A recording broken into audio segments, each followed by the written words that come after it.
students. So நம்ம வந்துட்டு 21st chapter பார்த்துட்டு இருக்கோம் health and diseases. So last classல என்ன பார்த்தோம்னா tobacco abuse அப்படினா என்ன, அந்த tobacco abuse பண்றனால என்னென்ன எஃபெக்ட்ஸ் வரும், அதை எப்படி ப்ரிவென்ட் பண்ணலாம்னு சொல்லிட்டு பார்த்தோம். அதே மாதிரி ஆல்கஹால் அபியூஸ்னா என்ன, அந்த ஆல்கஹாலை வந்துட்டு நம்ம கன்சப்ஷன் பண்ணுறனால என்னென்ன எஃபெக்ட்ஸ் ஹெல்த்துக்கு வரும்னு பார்த்தோம். நெக்ஸ்ட் அதை எப்படி வந்துட்டு ப்ரிவென்ட் பண்ணுறதுன்னு சொல்லிட்டு லாஸ்ட் கிளாஸில் பார்த்தோம். இன்றைக்கி என்ன பார்க்க போகிறோம், என்ன டாபிக் பார்க்க போகிறோன்னா diseases and disorders due to life style modification. So நம்ம லைஃப் ஸ்டைல் வந்துட்டு மாடிஃபை ஆகிறனால நமக்கு என்னென்ன டிசீஸ் வருது, என்னென்ன டிஸார்டர்ஸ் வருதுன்னு தான் சொல்லிட்டு இன்றைக்கி கிளாஸில் பார்க்க போகிறோம். பேஜ் நம்பர் 305 இருக்குது. Diseases are prevalent in our society due to our improper way of living, condition of stress and strain. So disease அப்படிங்கிறது வந்துட்டு நம்ம சொசைட்டியில் இப்போ அதிகமாகிட்டே இருக்குது. ஏன் அப்படின்னா வந்துட்டு நம்மளோட நம்ம வந்துட்டு ஒரு ப்ராப்பரான லிவிங்கை நம்ம வாழலை.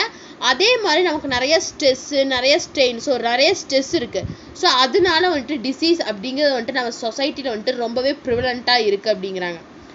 These diseases are non-communicable and affect the person who are suffering from particular symptoms. So இந்த டிசீசஸ்லாம் என்ன அப்படின்னா non-communicable, அதாவது கம்யூனிகபிள் இல்லை, non-communicable, and இது எந்தெந்த பர்சனை அஃபெக்ட் பண்ணுன்னா who are suffering from particular symptoms. ஒரு பர்டிகுலராக ஒரு சிம்டம் இருக்குது அப்படின்னா அந்த பர்சனை தான் இதை வந்துட்டு அஃபெக்ட் பண்ணும் அப்படிங்கிறாங்க.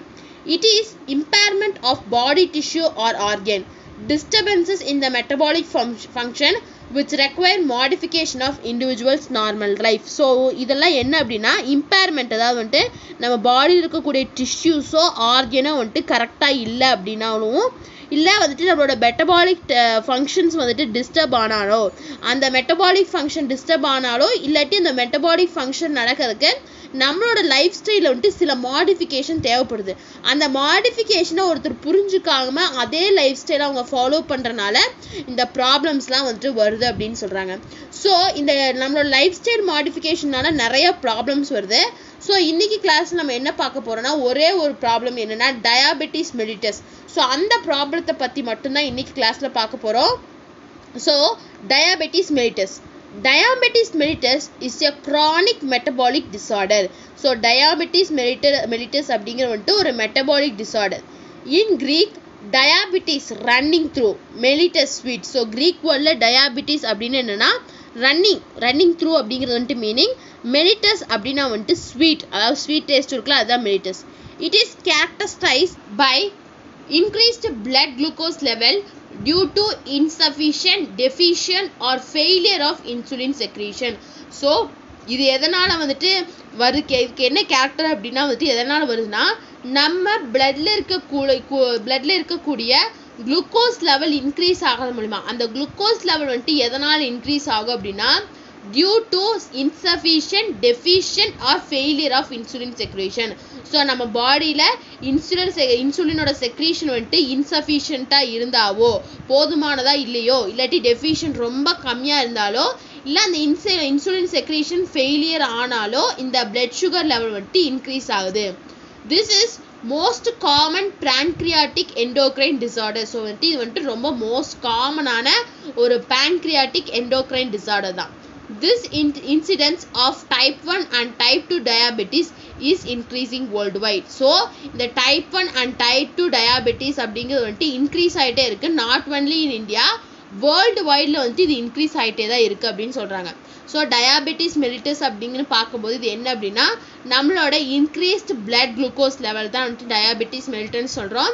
இது எப்படி வந்துட்டு இந்த குளுக்கோஸ் லெவல் வந்துட்டு இன்க்ரீஸ் ஆகும், எதனால் இன்க்ரீஸ் ஆகும் அப்படின்னா நம்மளோட இன்சுலின் செக்ரீஷன் வந்துட்டு ஃபெயிலியர் ஆனாலோ, இல்லாட்டி நமக்கு அது போதுமான இன்சஃபிஷியண்ட்டாக இருந்தாலோ இந்த பிளட் குளுக்கோஸ் லெவல் வந்துட்டு இன்க்ரீஸ் ஆகும். இது வந்துட்டு ஒரு காமனான pancreatic disorder தான். ஸோ வந்துட்டு நாட் ஒன்லி இன் இந்தியாவில் மட்டும் இல்லாமல் வேர்ல்டு லெவல்லையும் வந்துட்டு இது இன்க்ரீஸ் ஆகிட்டே இருக்குது அப்படிங்கிறாங்க. First type 1 insulin depend diabetes mellitus, அதாவது வந்துட்டு IDDM. ஸோ டைப் 1 அப்படின்னா என்ன பார்க்கலாம். IDDM accounts for 10 to 20% of the known diabetics. அதாவது வந்துட்டு டயாபெட்டிக் பேஷண்ட்ஸ்லேயே வந்துட்டு 10 to 20% எப்படி இருப்பாங்கன்னா இந்த டைப் 1 டயாபெட்டிஸ், அதாவது insulin depend diabetes mellitus IDDM அதனால தான் இருப்பாங்க. The condition also occurs in children and young adults. So இந்த கண்டிஷன் வந்துட்டு சின்ன சின்ன குழந்தைகளாக இருக்கட்டும் இல்லாட்டி யங் அடல்ட்ஸுக்கும் வந்துட்டு இது வருது. The onset is usually sudden and can be life threatening. So இதோட தொடக்கம் எப்படி இருக்கும் அப்படின்னா வந்துட்டு ரொம்பவே சடனாக இருக்கும், நம்மளை அறியாமையே வரும். ஆனால் இது வந்துருச்சு அப்படின்னா நம்ம லைஃபுக்கு ஒரு த்ரெட்டனாகவே இருக்கும். This is caused by destruction of beta cells of pancreas. So இது எதனால் வருது அப்படின்னா நம்ம pancreasல இருக்கக்கூடிய பீட்டா செல்ஸோட டெஸ்ட்ரக்ஷனால வருது அப்படிங்கிறாங்க. It is characterized by abnormally elevated blood glucose level, hyperglycemia resulting from the inadequate insulin secretion. So வந்துட்டு இது எப்படி வரும் அப்படின்னா இதோட சிம்டம்ஸ் மாதிரி என்ன வரும் அப்படின்னா நம்மளோட பிளட் குளுக்கோஸ் லெவல் வந்துட்டு அப்நார்மலாக எலிவேட் ஆகும், அதாவது கம்மியாகிடும். எப்படின்னா எதனால் அப்படின்னா வந்துட்டு நம்மளோட இன்சுலின் செக்ரேஷன் வந்துட்டு நமக்கு அடிக்குவேட்டாக இல்லாமல் இன்அடிக்குவேட்டாக இருக்கும். அந்த கண்டிஷனை தான் நம்ம என்ன சொல்லுவோம் அப்படின்னா ஹைப்பர் கிளைசீமியா அப்படின்னு சொல்லுவோம். ஸோ இந்த IDDM அப்படிங்கிறது வந்துட்டு டயாபெட்டிக் பேஷண்ட்ஸ்லேயே வந்துட்டு 10 to 20% வந்துட்டு இந்த டைப் 1 டயாபெட்டிஸ் தான் இருக்குது. இந்த கண்டிஷன் வந்துட்டு ஒரு சின்ன குழந்தையாகட்டும் இல்லாட்டி யங் அடல்ட்ஸ் ஆகட்டும் வரும். இது எப்படி இதோட தொடக்கம் எப்படி இருக்கும் அப்படின்னா வந்துட்டு ரொம்ப சடனாக இருக்கும். ஆனால் வந்துட்டு ஒரு லைஃப் த்ரெட்னிங், அதாவது லைஃப் நம்மளோட பாடியவே ஒரு பயமுறுத்துற மாதிரி இருக்கும். ஸோ இது எதனால் வந்துட்டு காசு வருது அப்படின்னா வந்துட்டு நம்ம பேன்க்ரியாஸில் இருக்கக்கூடிய பீட்டா செல்ஸ் வந்துட்டு டிஸ்ட்ரக்ட் ஆயிரும். அதனால வந்துட்டு டிஸ்ட்ரக்ஷன் ஆஃப் பீட்டா செல்ஸ் வந்துட்டு டிஸ்ட்ரக்ஷன் ஆகிறனால இது வருது அப்படிங்கிறாங்க. ஸோ இது வந்துட்டு எப்படின்னாங்கன்னா நம்ம பிளட் குளுக்கோஸ் லெவல் வந்துட்டு குறையும். எதனால் அப்படின்னா இன்சுலின் செக்ரீஷன் வந்துட்டு கரெக்டாக இன்அடிக்குவேட்டாக இருக்கிறனாலன்னு சொல்கிறாங்க.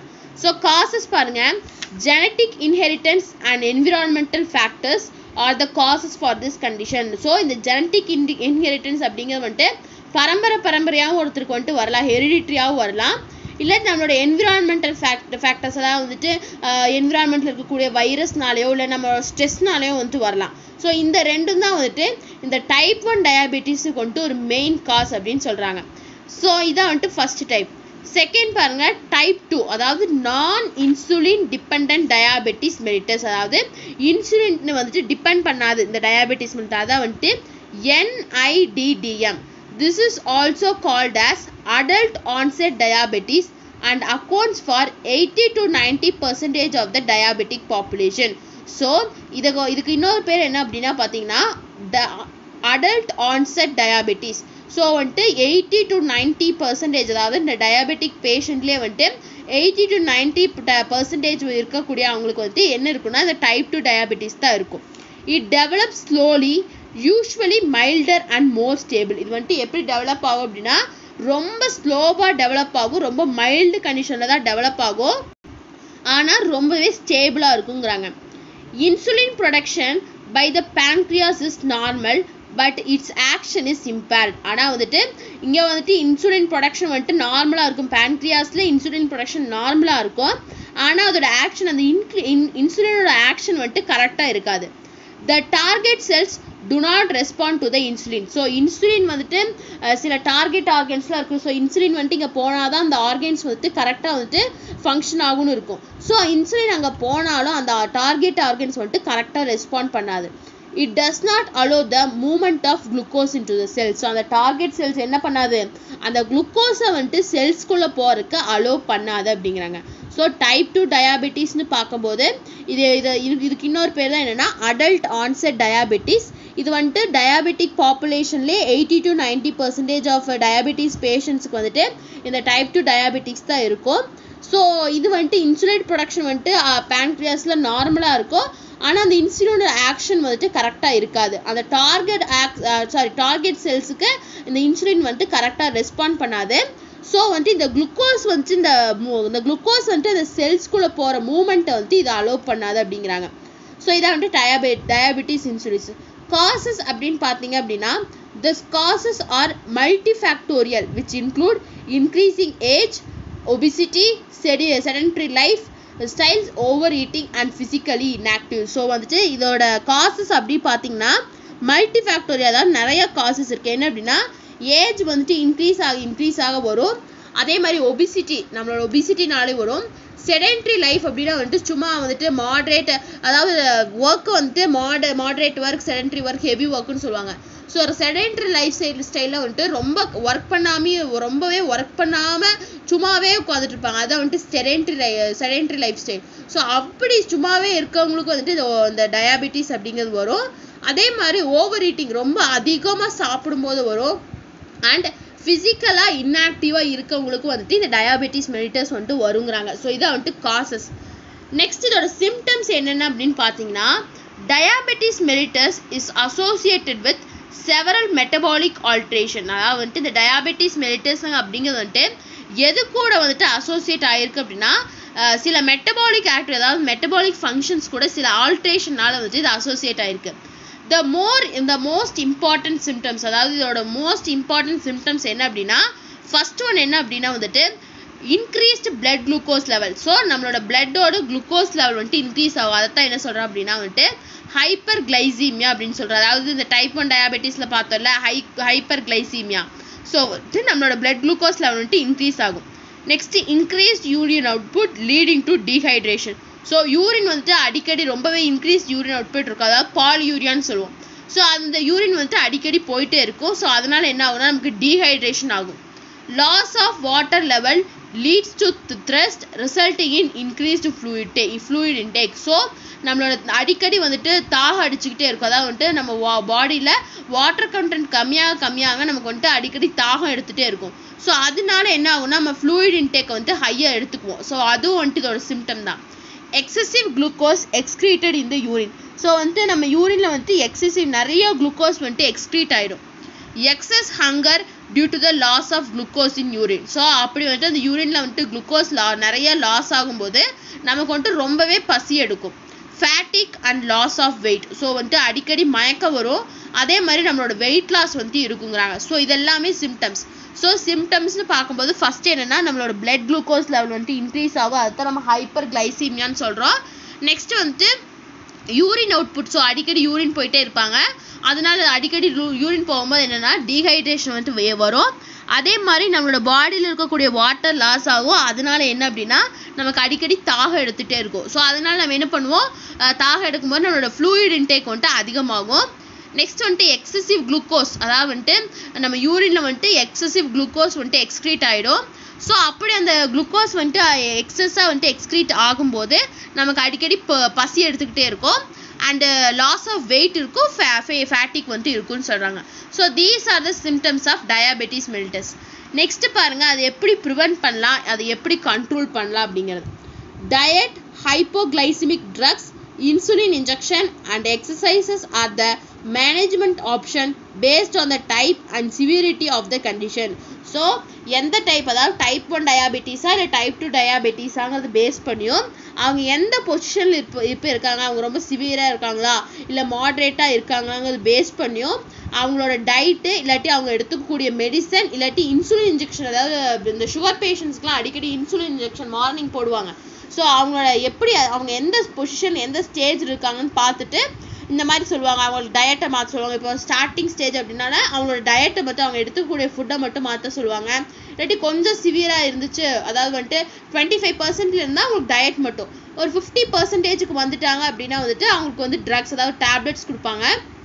அதே மாதிரி மோர் தேன் 50 போயிடுச்சு அப்படின்னா வந்துட்டு இன்சுலின் இன்ஜெக்ஷன், எக்ஸசைஸ் அதெல்லாமே பண்ண சொல்லுவாங்க. ஸோ அதான் சொல்கிறாங்க. The overall goal of diabetes management is to maintain normal blood glucose level. So இந்த diabetes managementோட ஓவரால் கோல் அப்படிங்கிறது என்ன அப்படின்னா வந்துட்டு ஒரு நார்மல் பிளட் குளுக்கோஸ் லெவலை மெயின்டைன் பண்ணணும் அப்படிங்கிறதா வந்துட்டு இந்த ஓவரால் இந்த டயாபெட்டிஸ் மெலிட்டஸோட ஒரு கோலாக இருக்குது. Dietary management. ஸோ எப்படி வந்துட்டு டயட் மூலமா நம்மளோட அந்த டயாபெட்டிஸ் மெலிட்டஸை மேனேஜ் பண்ணுறது.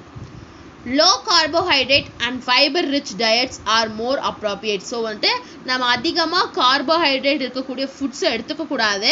அதே மாதிரி ஃபைபர் ரிச் டயட்டை வந்துட்டு நம்ம எடுத்துக்கணும்.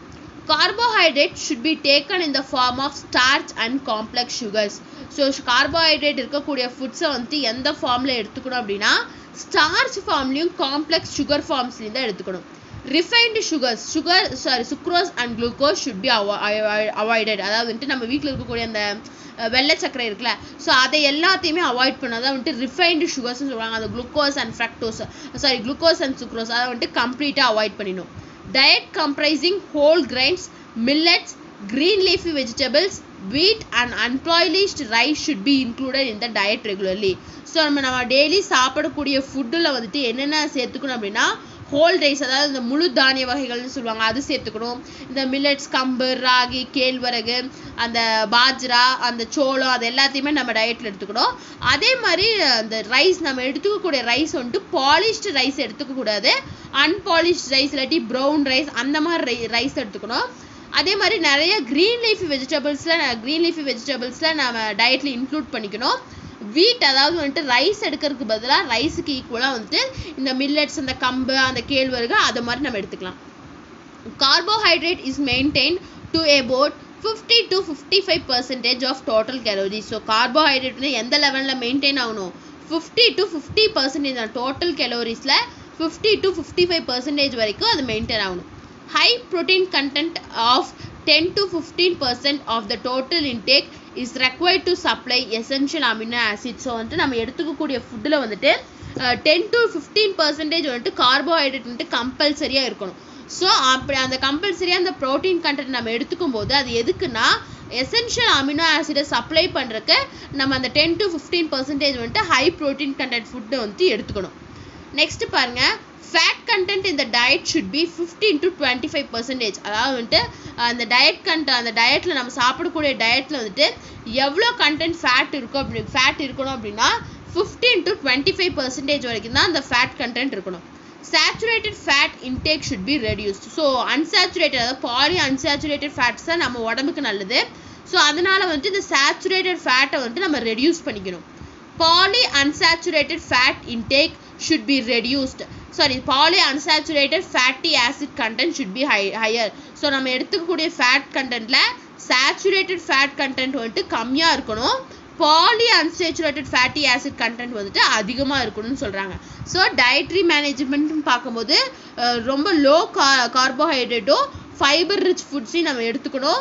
ஸோ கார்போஹைட்ரேட்ஸ் வந்து எந்த ஃபார்மில் இருக்குன்னா காம்ப்ளெக்ஸ் சுகர் ஸ்டார்ச் ஃபார்மில் இருக்கணும். ரிஃபைன்டு சுகர்ஸ், அதாவது இந்த ஒயிட் சுகர், இது எல்லாத்தையுமே வந்துட்டு நம்ம அவாய்ட் பண்ணணும். அதே மாதிரி நம்ம டயட்டில் வந்துட்டு எது அதிகமாக இருக்கணும் அப்படின்னா இந்த ஹோல் கிரைன்ஸ், மில்லட்ஸ், அதாவது இந்த அன்பாலிஷ்ட் ரைஸ், வீட், க்ரீன் லீஃபி வெஜிடபிள்ஸ், இது எல்லாமே வந்துட்டு அதிகமாக இருக்கணும். ஸோ அந்த டயட், அதாவது டயபெட்டிஸ் இருக்க பேஷண்ட்ஸ் வந்துட்டு கார்போஹைட்ரேட்ஸ், அவங்க டயட்டில் வந்துட்டு கார்போஹைட்ரேட்ஸ் வந்துட்டு 50 to 50% இருக்கணும். அதே மாதிரி ப்ரோட்டீன் கண்டென்ட் வந்துட்டு ஹை ப்ரோட்டீன் 10 to 15% இருக்கணும். எதுக்காகனா எசென்ஷியல் அமினோ ஆசிடோட சப்ளைக்காக அது இருக்கணும். நெக்ஸ்ட் ஃபேட் கண்டென்ட், அந்த டயாபெட்டிக் பேஷண்ட்டோட அவங்க டயட்டில் ஃபேட் கண்டென்ட் வந்துட்டு 15 to 25% இருக்கணும். அப்படி எடுத்துக்கக்கூடிய அந்த ஃபேட் கண்டென்ட்டில் சேச்சுரேட்டட் ஃபேட் வந்துட்டு கம்மியாக இருக்கணும், பாலி அன்சாச்சுரேட்டட் ஃபேட் வந்துட்டு அதிகமாக இருக்கணும்னு சொல்கிறாங்க. இதான் வந்துட்டு dietary management. Next management with insulin எப்படின்னா commercially available insulin preparations, short and long acting, are also used to maintain blood glucose level. So நம்ம blood glucose level மெயின்டைன் பண்ணுறதுக்காக கமர்ஷியலாக இருக்கக்கூடிய இன்சுலின் அந்த ப்ரிப்ரேஷனை வாங்கி நம்ம இன்ஜெக்ட் பண்ணிக்கணும். அதாவது வந்துட்டு ஒரு இன்சுலின் இன்ஜெக்ஷன் எடுத்துக்கிட்டிங்க அப்படின்னா வந்துட்டு அதுலேயே வந்துட்டு டியூரேஷன் போட்டிருப்பாங்க. அது ஷார்ட் டேர்மா இல்லை லாங், அதாவது நிறைய நாள் ஆக்ட் பண்ணுமா இல்லை ஷார்ட் டைமா அப்படின்னு சொல்லி போட்டிருப்பாங்க. ஸோ அதுக்கேற்ற மாதிரி நம்ம எடுத்துக்கணும். ஸோ இதான் வந்துட்டு management with insulin. Next physical ஆக்டிவிட்டின்னு பார்க்கும்போது exercise plays an important role in facilitating a good control of diabetes in addition to strengthening and டர்னிங் up the muscles. So physical activity அப்படிங்கிறதுல வந்துட்டு எக்ஸசைஸ் வந்துட்டு ரொம்பவே இம்பார்ட்டன்ட் ரோல். அதாவது வந்துட்டு டயாபெட்டிஸை வந்துட்டு கண்ட்ரோலில் வச்சுக்கிறதுக்கு வந்துட்டு இந்த ஃபிசிக்கல் ஆக்டிவிட்டி வந்துட்டு ரொம்பவே இம்பார்ட்டன்ட் ரோல் இருக்குது. அது மட்டும் இல்லாமல் நம்ம போன்ஸை வந்துட்டு ஸ்ட்ரென்தன் பண்ணுறதுக்கும் இந்த ஃபிசிக்கல் ஆக்டிவிட்டி வந்து தேவைப்படுது அப்படிங்கிறாங்க. இதான் வந்துட்டு physical activity. Next education and awareness. People with diabetics should be educated on the nature of disease. They have a possibility of complication of the disease if the blood sugar level is not kept under the control. So யாருக்கு வந்து இந்த diabetics இருக்கோ அவங்க வந்துட்டு எஜுகேட்டடாக இருக்கணும். அதாவது வந்துட்டு அவங்களுக்கு இருக்கக்கூடிய டிசீஸ் பற்றி அவங்க நல்லா தெரிஞ்சிருக்கணும். அதே மாதிரி அந்த பிளட் குளுக்கோஸ் லெவலை வந்துட்டு நம்ம கண்ட்ரோலில் வச்சுக்கல அப்படின்னா வந்துட்டு அதனால என்னென்ன காம்ப்ளிகேஷன்ஸ் வரும் அப்படிங்கிறதையும் அவங்க நல்லா தெரிஞ்சு வச்சுக்கணும். Instruction regarding diet, exercise and drug should be explained. So doctor கிட்ட போகும்போது அந்த டாக்டர் வந்துட்டு எல்லாத்தையும் எக்ஸ்பிளைன் பண்ணணும். அதாவது அவங்க எதனால வந்துட்டு பாதிக்கப்பட்டிருக்காங்க, அவங்க என்னென்ன ஃபுட் எடுத்துக்கணும், எக்ஸசைஸ் என்னென்ன எடுத்துக்கணும், அவங்களுக்கு கொடுக்கக்கூடிய டேப்லெட்ஸ் அதான் ட்ரக்ஸ்ன்னு கொடுத்துருக்காங்க, அதை பற்றின ஃபுல் டீட்டெயில்ஸ் வந்துட்டு அவங்களுக்கு அந்த பேஷண்ட்டுக்கு வந்துட்டு கண்டிப்பாக தெரிஞ்சிருக்கணும் அப்படிங்கிறாங்க. ஸோ இதான் வந்துட்டு எஜுகேஷன் அண்ட் அவேர்னஸ். ஸோ ஒருத்தருக்கு டயபெட்டிஸ் இருக்குது அப்படின்னா அவங்களுக்கு வந்துட்டு அவங்கள பற்றின ஃபுல் டீட்டெயில்ஸும் வந்து தெரிஞ்சிருக்கணும் அப்படிங்கிறாங்க. ஸோ இது இப்படி தான் வந்துட்டு நம்மளால் டயாபெட்டிஸை வந்துட்டு ப்ரிவென்ட் பண்ணி கண்ட்ரோல் பண்ண முடியுங்கிறாங்க. So these are the measures அப்படின்னு சொல்லியிருக்காங்க. ஸோ இன்னைக்கு கிளாஸ் இதோட ஸ்டாப் பண்ணலாம். நெக்ஸ்ட் கிளாஸில் நெக்ஸ்ட் டிசீஸ் என்னென்னா ஒபிசிட்டி. ஸோ ஒபிசிட்டினால வரக்கூடிய ப்ராப்ளம்ஸ் வந்துட்டு நெக்ஸ்ட் கிளாஸில் பார்க்கலாம். ஸோ நம்ம இன்னைக்கு இந்த கிளாஸில் வந்துட்டு டயாபெட்டிஸ் மெலிட்டஸ் பற்றி பார்த்தோம். ஸோ டயாபெட்டிஸ் மெலிட்டஸில் 2 இருக்குது, டைப் 1 அண்ட் டைப் 2. ஸோ இந்த டைப் 1 அண்ட் டைப் 2 எதனால் வருது, இதோட காசஸ் என்னென்னு பார்த்தோம். ஸோ பொதுவாக டயாபெட்டிஸ் மெலிட்டஸோட சிம்டம்ஸ் என்னென்னு பார்த்தோம். ஸோ அதை எப்படி ப்ரிவென்ட் பண்ணலாம், அதை எப்படி கண்ட்ரோல் பண்ணலான்னு பார்த்தோம். ஸோ உங்களுக்கு இந்த கிளாஸில் ஏதாவது டவுட் இருந்தால் கமெண்ட் பண்ணுங்கள். இந்த வீடியோ கிளாஸ் பிடிச்சிருந்தா லைக் பண்ணுங்கள், ஷேர் பண்ணுங்கள், சப்ஸ்கிரைப் பண்ணுங்கள். தேங்க்யூ.